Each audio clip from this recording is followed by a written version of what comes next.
Okay, so in this video, I'm going to show you how you can rename media files, especially image files, using ChatGPT. So basically, ChatGPT can see the scene of the image. It can analyze what's going on in the picture, and then it can apply a descriptive and detailed name for the file. So this is not only useful for file management and also accessibility, but also if you are planning to upload the image to the internet, perhaps your website or your social media page, usually content with descriptive names are going to be easier to find compared to the one with some random letters and numbers. So this is actually a good practice for content marketing. So let me show you how you can use ChatGPT to create descriptive names for your image files.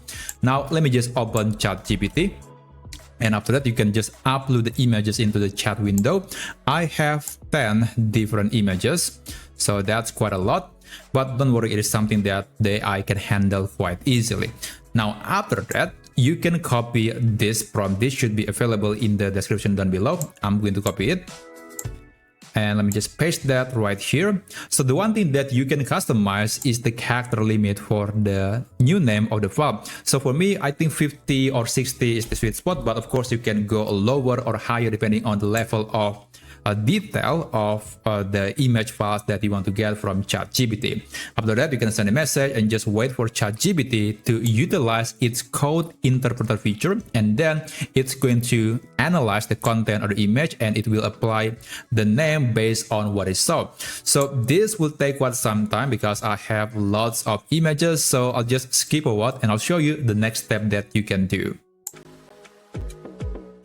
Okay, so after that, you can click the download link or links that was provided by ChatGPT. If you upload no more than 3 images, usually you'll get 3 different links. But if you upload, let's say 10 images or more than 3, then you'll get one zip file that contains all the images into one file. So that just makes the download process to be more instant. Now, after that, you can extract the images and let me show you the result. So this is before, as you can see, it's just some random numbers and some random names, but with the new version, with the renamed files, as you can see, we got files that are quite descriptive. We get the names that can explain about the scene or of the picture. So again, this is very useful for search engine optimization or just getting your content to be discovered on the internet.